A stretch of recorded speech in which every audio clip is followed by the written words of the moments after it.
তো হাই বন্ধুরা, সবাই কেমন আছো? আশা করি সবাই খুব খুব ভালো রয়েছো। আমার এই নতুন ইউটিউব চ্যানেলে সবাই একটু সাপোর্ট করো প্লিজ, আমি যেন একটু দাঁড়াতে পারি। এখন চলে এসেছি রান্না বান্নায়। আজকের কি রান্না করছি দেখে নাও। ভাত তো ফুটেই গেছে, আর একটু হাঁড়িটা ছোট হয়ে গেছে, তো তাই ফ্যান উপচে পড়ছে।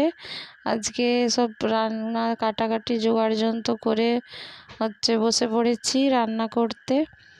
আর দেখি কেটেছি, দেখো আলু কেটে নিয়েছি, টমেটো কেটে নিয়েছি, পেঁয়াজ আদা রসুন বেটে নিয়েছি, আর এদিকে ভাতটা হয়ে গেছে। এবার নামিয়ে দেব, দিয়ে এবার কড়া বসিয়ে তাতে কিন্তু আলু ভেজে নিচ্ছি। নুন হলুদ একটু দিয়ে আলুটা ভেজে নেব। আলু ভাজা হয়ে গেলে এবার কিন্তু মাংস তুলে দেব।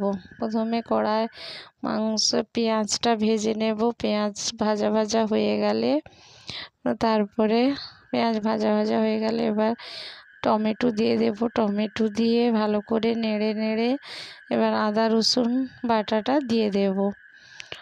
এবার মাংস দিয়ে ওটাকে ভালো করে কষতেই থাকবো, নাড়তেই থাকবো।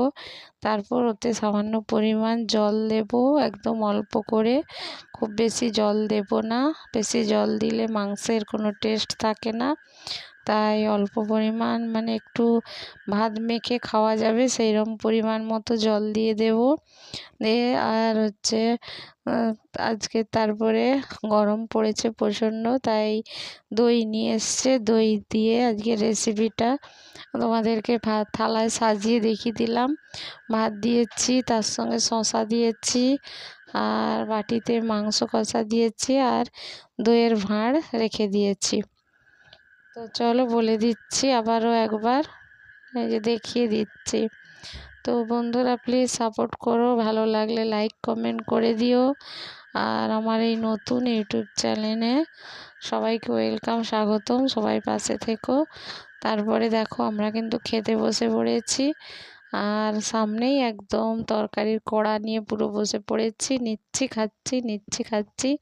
তাহলে আমার একটা ছোট্ট মিনি ব্লগে সবাইকে স্বাগত জানাচ্ছি। তো কেমন হয়েছে বন্ধুরা প্লিজ জানাবে। সবাইকে টাটা, আবার দেখা হচ্ছে পরের একটা নতুন ভিডিওতে। তো টাটা বন্ধুরা, সবাই ভালো থেকো, সুস্থ থেকো।